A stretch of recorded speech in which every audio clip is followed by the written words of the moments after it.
Le poisson, c'est simple et facile, mais plusieurs personnes ont peur de le rater. Pourtant, les poissons qu'on retrouve à l'épicerie sont plus faciles à cuire qu'on pense. Aujourd'hui, dans Plein l'assiette, on vous montre comment cuisiner le poisson au quotidien.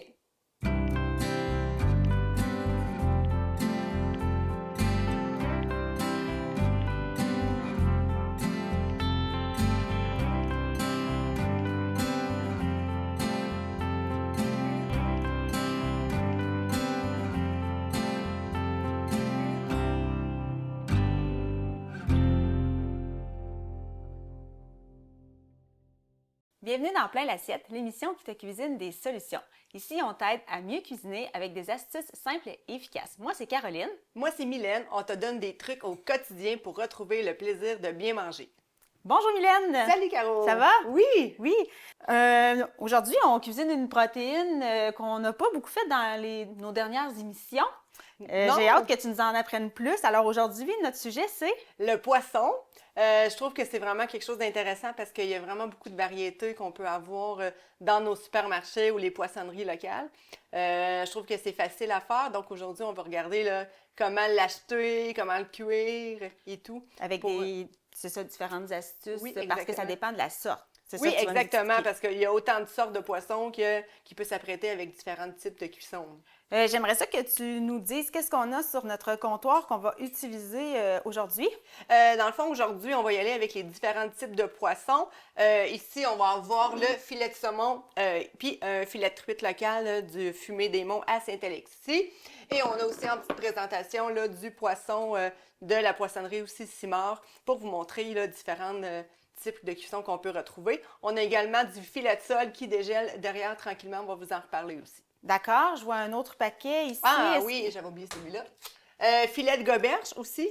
Donc, on en parle également. C'est des petits flocons de goberge qu'on peut avoir aussi à l'épicerie. En fait, c'est de différents poissons avec différents prix aussi. Des choses qui peuvent être abordables. Avec les spéciaux, on est capable d'avoir plusieurs variétés.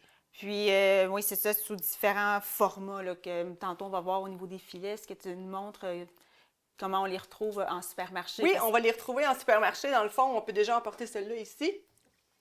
Ici, on va le retrouver. Celui-là, on est en train de le faire dégeler. Là, c'est des filets de sole. Ils viennent ici emballés sous vide dans un gros format que tu peux aller chercher au congélateur. C'est pas le format le plus pratique, le plus écologique au niveau du plastique, mais c'est un format quand même économique là, pour les familles. Donc, il y en a vraiment beaucoup dedans. Souvent aussi, le prix est plus bas. Et on peut sortir juste le nombre de poissons aussi qu'on a besoin là, dans le sac. Oui, ça, c'est vraiment pratique pour les gens qui vivent seuls ou en couple que d'acheter un gros filet de saumon comme on voit parfois à l'épicerie. Fait que dans le fond, il y a plusieurs types de poissons. Oui. Là, sûrement que tu as déjà vu ça aussi, le sole, les glefins. Même, on retrouve maintenant de la truite, du saumon avec la marque Compliment là, à IGA. Il y a vraiment beaucoup de sortes aussi. Là. Puis, tu l'as dit d'entrée de jeu, quand tu es allé le chercher, ça dégelait dans l'eau. Fait que c'est vraiment la technique à avoir si on veut les dégeler rapidement. Oui, en fait, puis ils sont tellement minces. Tu peux le laisser ici, Caro, sur le côté. On va en reparler pour la conservation. Ah oui. En fait, c'est une façon rapide de le décongeler. Surtout, c'est tellement mince. 10 minutes là, sur l'eau froide. L'eau était vraiment très froide. On peut laisser un petit filet de l'eau couler pour la laisser la circulation. Sinon, j'ai fait ça, puis c'était tout bien dégelé. Puis ensuite, on vient les couper, puis on va pouvoir montrer comment les cuire. Fait que c'est une façon, au niveau de la salubrité des aliments, de bien dégeler cette technique-là avec les poissons. Oui, on évite de les laisser sur les comptoirs. Ça, c'est vraiment, l'eau est froide, ça prend quelques minutes. On évite toujours de laisser ça là, longtemps sur les comptoirs. Sinon, on aurait pu les mettre au frigo en faisant un petit trou dans le sous-vide là, pour s'assurer qu'il n'y ait pas de bactéries là, surtout au niveau du botulisme, là, qui peut se développer à l'intérieur du sous-vide avec les poissons. OK, parfait. Sinon, on a les poissons frais, comme la truite. Moi, je l'ai pris, elle était très fraîche le moment que je l'ai achetée. Donc, surtout quand on a des truites comme à Saint-Alexis, ils sont capables d'avoir une livraison plus proche là, dans certains IGA comme ça. Donc, la truite fraîche.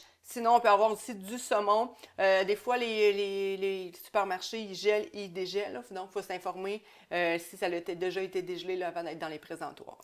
Est-ce que c'est ça qui va faire une différence si jamais on veut le manger justement moins cuit ou en tartare? Oui, dans le fond, pour les poissons en tartare, il faut vraiment s'informer là, vraiment au poissonnier, là, voir si c'est du poisson qualité tartare qui n'a pas été gelé, décongelé.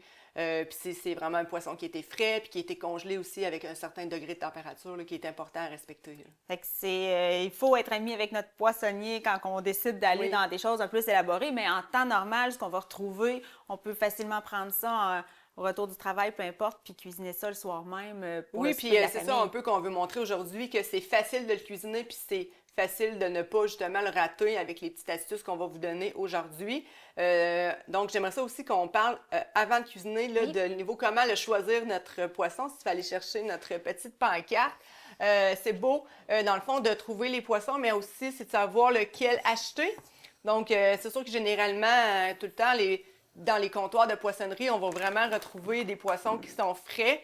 Mais des fois, on va regarder la date de péremption. Oui, c'est une chose. Mais ensuite, c'est de s'assurer justement que le poisson a des bonnes couleurs aussi. Parce que quand il devient blanc ou qu'il change de couleur, bien là, on voit que le poisson est moins frais. L'odeur aussi. Tu sais, un poisson, ça sent la mer. Mais il a senti la mer et sorti vraiment le vieux poisson aussi. Donc ça, c'est vraiment un signe qu'un poisson, là, il est plus bon. C'est ça, il n'est pas frais pour la consommation. Non, exactement. Puis on va y aller aussi, des fois, on retrouve des poissons entiers qu'on peut acheter au niveau de la truite, justement. Là, ça serait des yeux opaques, ça serait une fermeté, qu'ils ne soient pas gluants aussi au toucher. C'est tous des signes qu'on peut observer. Sinon, ben, on est amis avec notre poissonnerie puis on s'assure de savoir ce qu'il y a. Mais généralement, dans les épiceries, c'est toujours bon, mais c'est quand on le ramène à la maison que des fois, on le laisse pendant 24 heures, 48 heures au frigo, on l'oublie, on le fait pas cuire. Donc... C'est là que c'est de prendre ces trucs-là de vérification va plus arriver. Moi, ça m'est déjà arrivé, c'est malheureux, là, mais justement d'en gaspiller parce qu'il était resté oublié dans le frigo. Quand on a un deuxième frigo, une plus grosse famille reste dans le deuxième. C'est là qu'il peut arriver des choses, puis qu'on doit vérifier ça, justement, avant de le faire cuire. C'est super important. Puis dans les sacs sous-vide, c'est pour ça que je t'ai dit de le garder, si tu veux me l'envoyer par ici. Des fois, ce qu'on appelle, c'est que, bien, on va regarder, voir s'il y en a des poissons qui ont trop gelé, là, qu'on appelle cuire avec le froid. Des fois, ils vont changer de couleur aussi. Tu sais, là, on voit que le poisson, il est encore très, très blanc. L'air n'a pas rentré. Mais il suffit qu'il y ait un petit peu d'air qui rentre à l'intérieur, puis on va voir que le poisson va devenir très, très blanc ou il y a de la glace qui va commencer à se former. Là, ça va être malheureux. Ça va être le moment de l'acheter, malheureusement. Je pense qu'ici, vraiment, tout est beau. Oui, majoritairement. Mais ça m'est arrivé quelques fois que, mettons, il y a eu un petit trou, mais on s'en rend pas compte dans l'usine, puis que ça s'en va dans le sac. Et que le poisson, il est vraiment brûlé là, par le froid. Là. OK. Puis c'est plus apte à la consommation dans ce cas-là? Bon. Non, okay. Je te le dis de le remettre au froid. Pendant ce temps-là, je vais pouvoir peut-être juste déballer ça là, pendant que j'ai les mains dans le poisson. Oui, puis tu nous as parlé, bien c'est ça, au niveau de la fermeté. Qu'est-ce qui fait qu'on considère un poisson ferme quand on lui touche? Il va un petit peu rebondir, dans le fond. Je ne veux pas tout mettre les doigts partout, mais quand vous allez y toucher, il va avoir vraiment le principe d'être rebond. Fait qu'il ne va pas trop s'enfoncer, donc il va être vraiment plus ferme aussi. Fait que beau petit poisson qu'on va pouvoir faire cuire. C'est bon. Fait qu'ici, là, les poissons, je vais les mettre sur ma planche. Moi, je vais avoir la planche à poisson. Papier Oui, papier essuie tout. Parce que les poissons comme ça, pour avoir une belle cuisson, j'imagine que c'est mieux quand ils sont un peu épongés. Oui, pour pas exactement. faire parce que là, il y a vraiment beaucoup d'eau qui s'est formée dedans. Tiens. Je vais en mettre deux. On fait un petit échange. Donc, on les éponge comme il faut ici pour s'assurer. Puis ça va être plus facile aussi à assaisonner.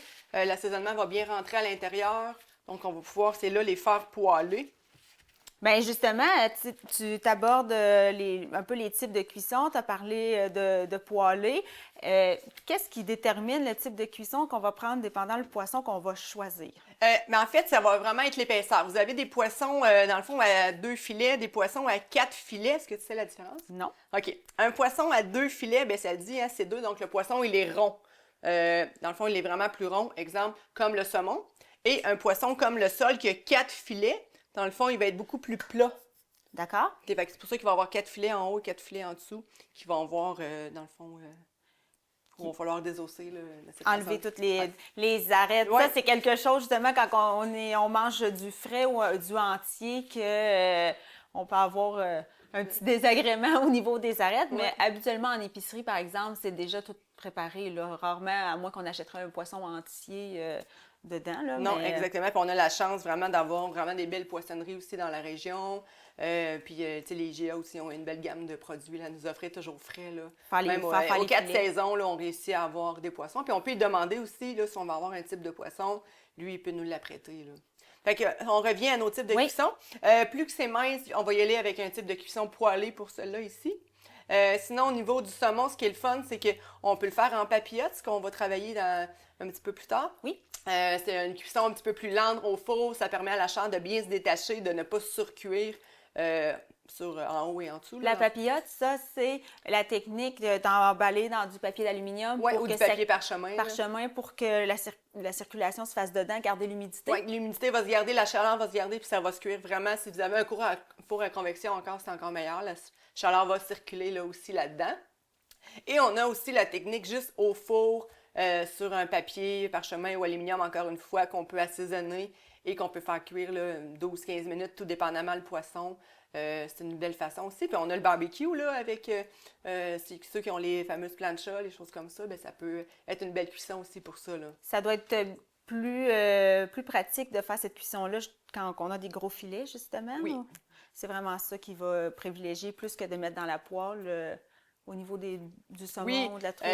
C'est les petits filets comme ça dans la poêle, les filets de truite, ça va super bien. Mais du moment qu'on a une certaine épaisseur, là, comme le filet de saumon, on envoie dans le four, ça va vraiment cuire de façon uniforme aussi, puis on va avoir une belle tendreté. Là.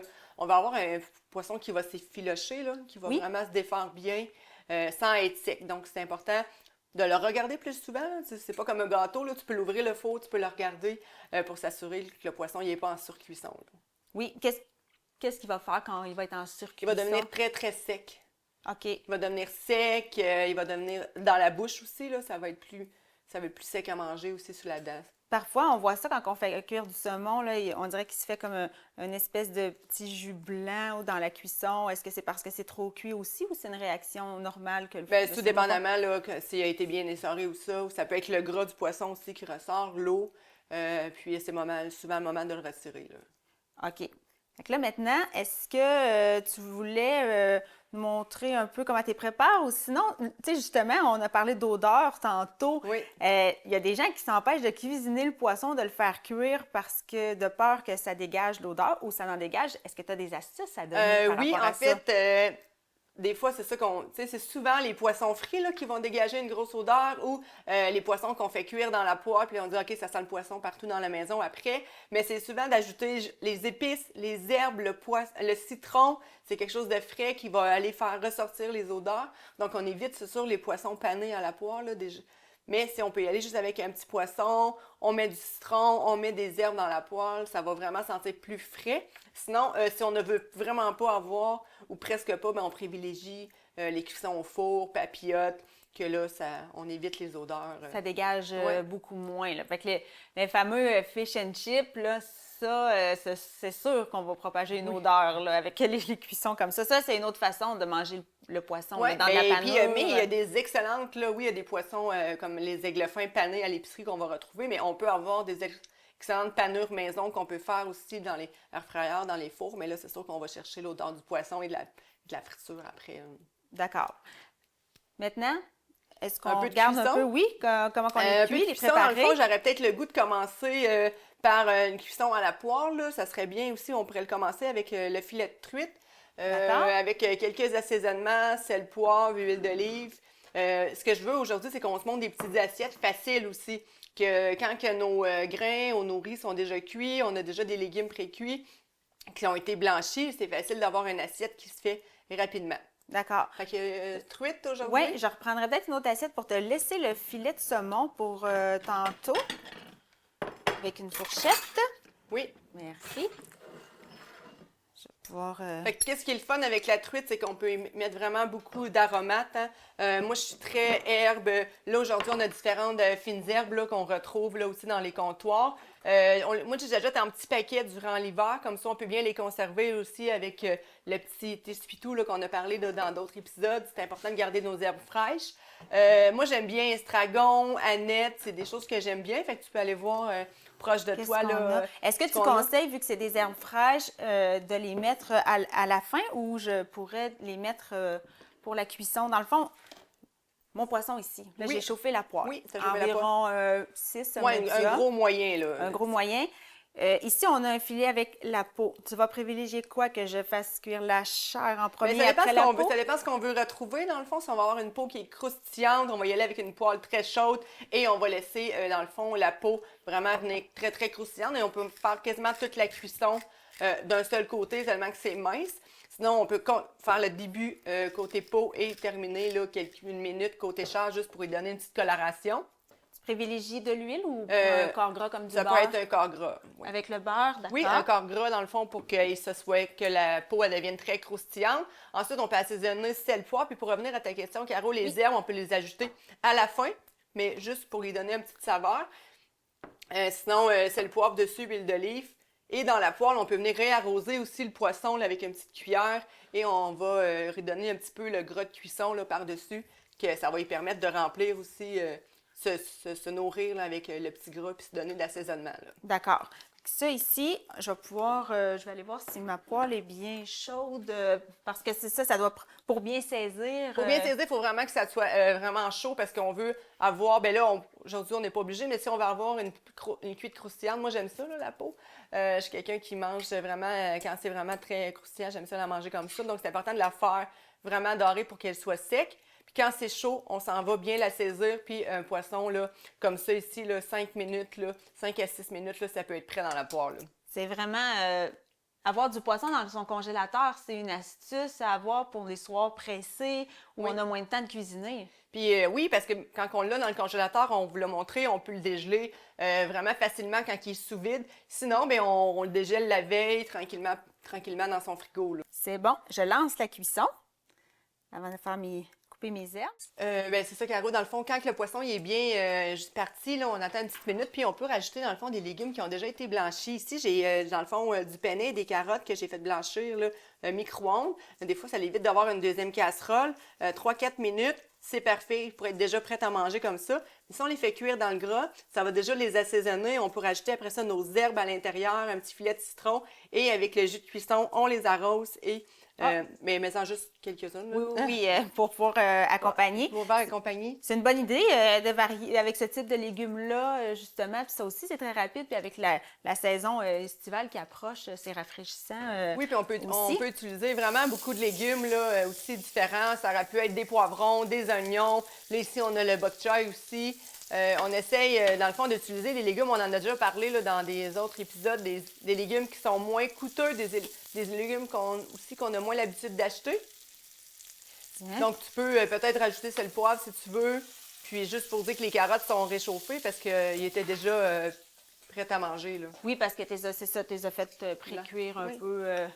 Ça fait partie un peu de la mise en place qu'on peut se faire. On en a déjà parlé aussi que c'est important de se faire des mises en place, d'avoir des fois le dimanche ou le lundi soir de se préparer vraiment nos grains, nos légumes. Et dans la semaine, ça nous donne vraiment beaucoup d'opportunités. Puis ça fait des légumes qui sont plus rapides là, à faire. Là. Des repas complets aussi, puis très colorés. Là.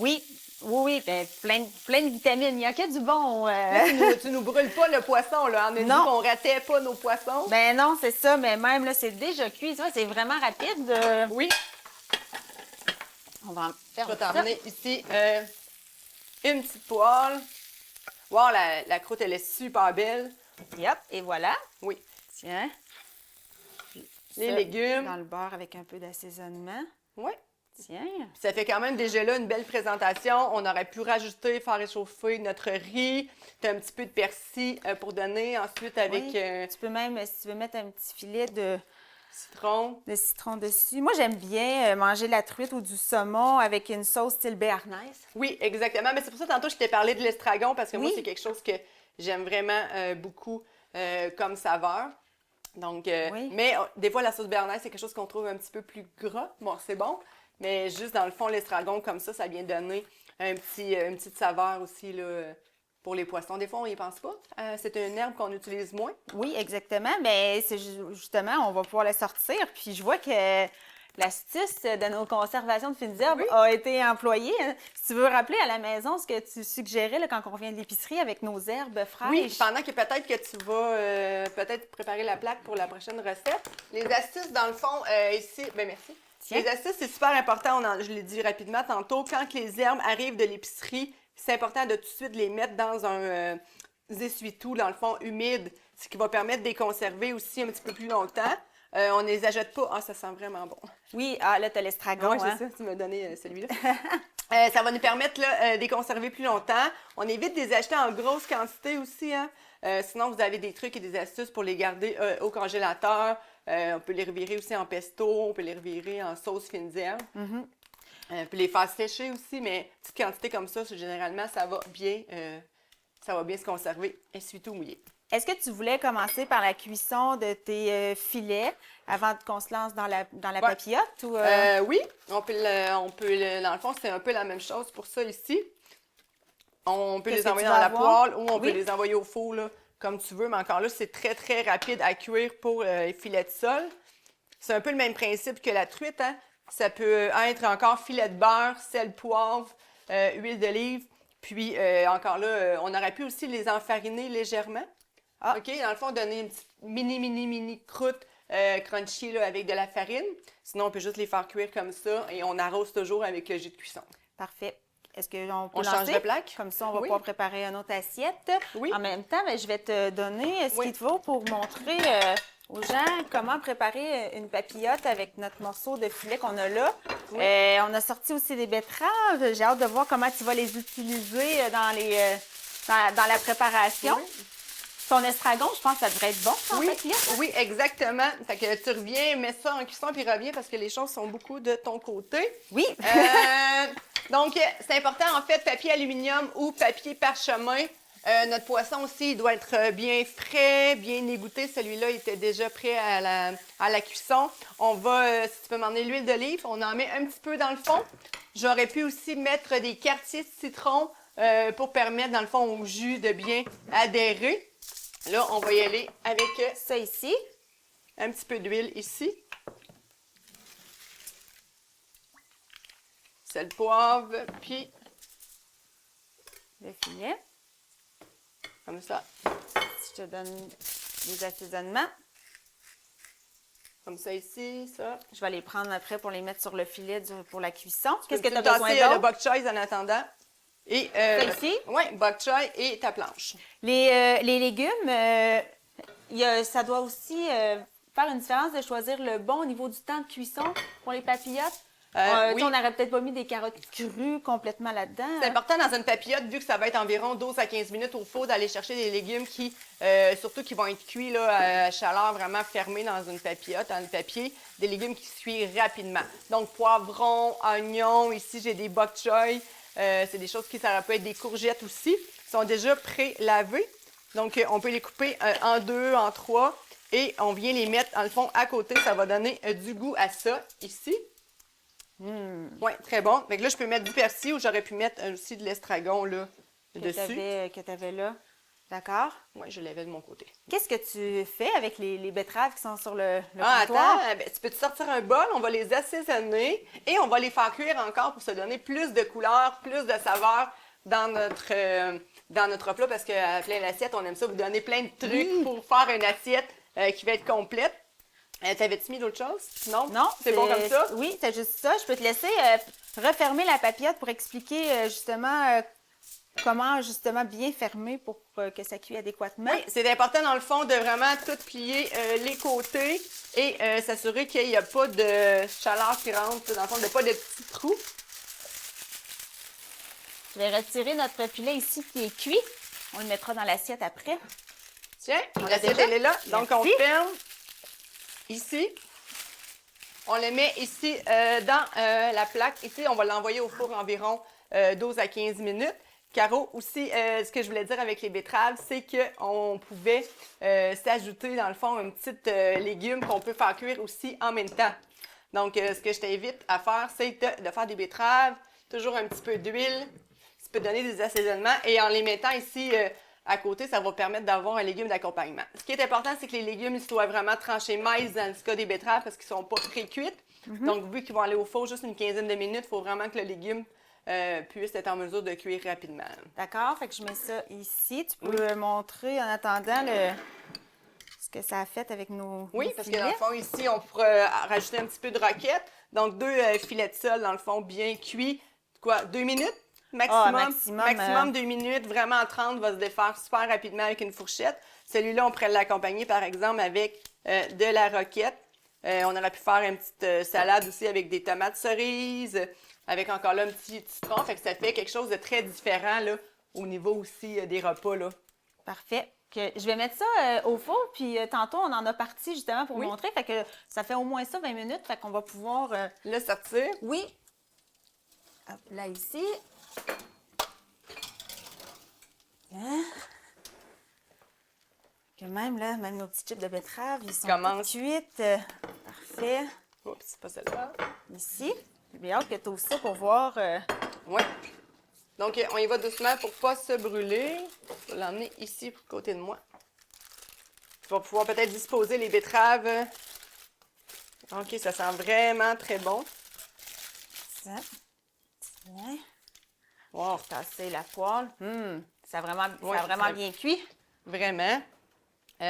Tant que le poisson bien cuit, les bok choy aussi, on aurait pu mettre plusieurs légumes.